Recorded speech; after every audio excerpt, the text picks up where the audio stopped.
Fala pessoal, tudo bem com vocês? Meu nome é Lucas e sejam muito bem-vindos a esse canal onde a gente fala sobre programação e tecnologia.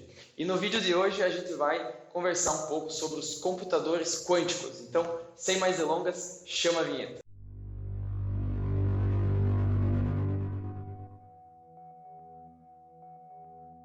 O que é computação quântica e por que ela importa tanto? Há apenas algumas décadas, os computadores ocupavam salas inteiras e eram usados apenas por governos, exércitos e universidades. Hoje, eles estão no seu bolso e você carrega um supercomputador o tempo todo. Exatamente, o seu celular, que é mais poderoso do que as máquinas que colocaram o homem na Lua. Parece que chegamos longe, e chegamos mesmo. Só que estamos começando a bater em um teto, um limite real. E não é só uma questão de melhorar o hardware.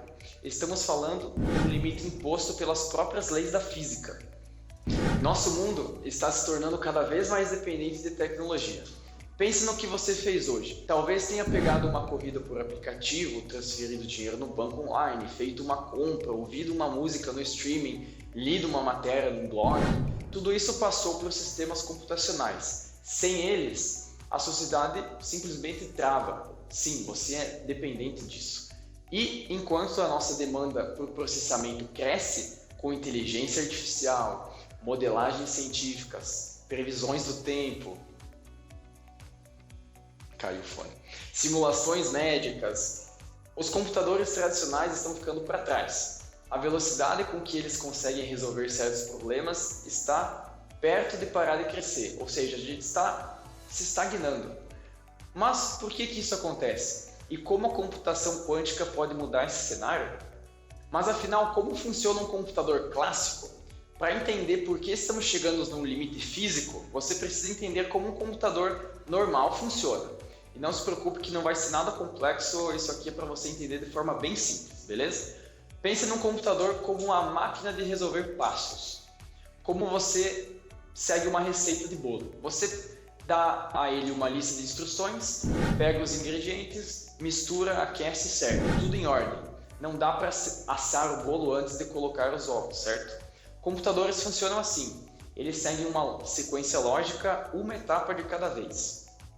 A linguagem que eles entendem é composta por bits, zeros e uns. Cada bit representa uma decisão, um caminho, uma informação. Milhões, bilhões, trilhões desses bits girando ao mesmo tempo permitem que você veja vídeos, escreva textos online, jogue online, fique procrastinando no TikTok, etc. Para processar esses bits, os computadores usam componentes eletrônicos chamados transistores, que são como os interruptores microscópicos. Eles controlam se a corrente elétrica passa ou não, ou seja, se é 0 ou 1. A velocidade e a potência do seu computador depende do número de transistores que cabem no seu chip. E foi aí que nasceu a famosa Lei de Moore.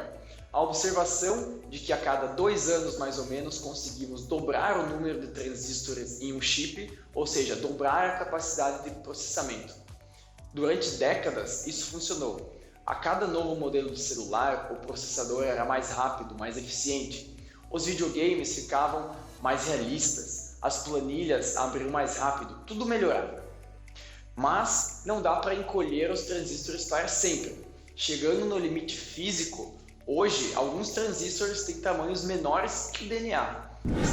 Estamos lidando com escalas atômicas e quanto menores eles ficam, mais difícil é controlar como a eletricidade passa por eles. A física clássica começa a falhar, elétrons escapam, interferem, causam erros. É como tentar fazer uma obra com operários minúsculos num canteiro do tamanho de um grão de areia. Chega uma hora que simplesmente não dá mais para colocar mais gente ali. Esse é o problema.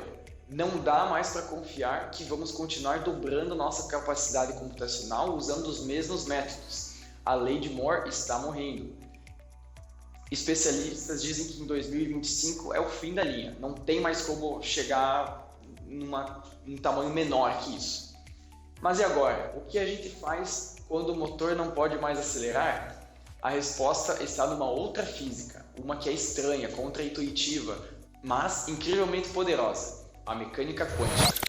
A ideia de computação quântica não é simplesmente criar um supercomputador, um super PC, é mudar o jeito como processamos a informação. É deixar de seguir receitas passo a passo e começar a explorar todos os caminhos possíveis de uma vez. Bom, para isso a gente vai entender como funcionam os chamados qubits, onde tudo muda, como já dissemos. Computadores clássicos usam bits, 0 ou 1, ligado ou desligado. Um qubit, que é um bit quântico, por outro lado, pode estar 0 ou em 1 numa superposição dos dois, ou seja, ele consegue estar nos dois estados ao mesmo tempo. Parece estranho, realmente é. Mas imagine que você joga uma moeda. Enquanto ela está girando no ar, ela não é nem cara nem coroa, ela é as duas. Só quando ela cai, você vê o resultado. O qubit é como essa moeda girando. Ele pode representar múltiplas possibilidades ao mesmo tempo. E isso é só o começo. Qubits podem estar emaranhados, ou seja, conectados de uma forma que o estado de um afeta instantaneamente o do outro, mesmo que sejam em lados opostos do universo. Bizarro? Sim. Comprovado? Também. Essa combinação de superposição e emaranhamento permite que os computadores quânticos explorem vários caminhos de cálculo simultaneamente. Em vez de testar uma senha por vez, eles testam várias ao mesmo tempo. Em vez de simular uma molécula, simulam milhares de estados dela de uma vez. E isso muda tudo.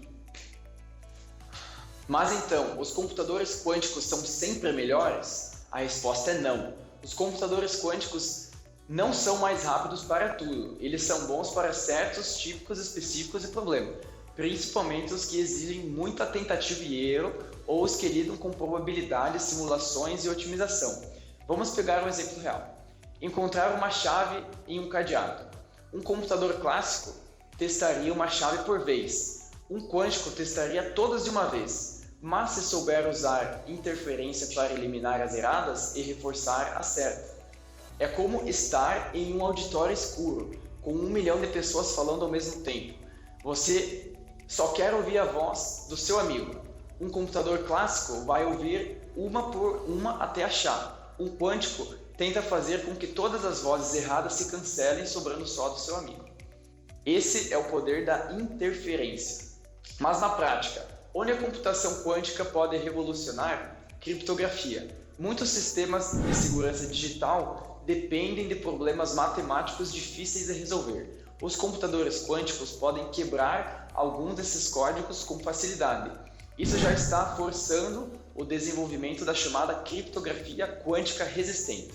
Na química e na medicina também. Simular o comportamento de moléculas com exatidão é praticamente impossível para um computador clássico. Já um quântico pode fazer isso com precisão absurda.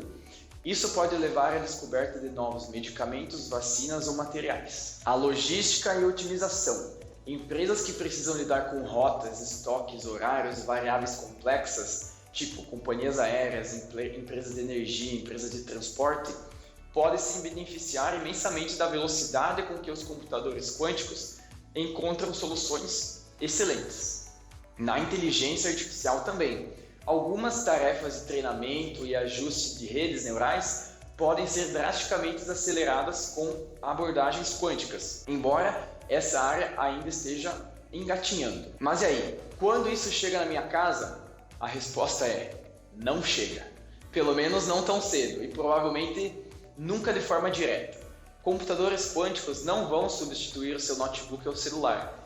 Eles vão viver em centros de pesquisas, em universidades e data centers especializados.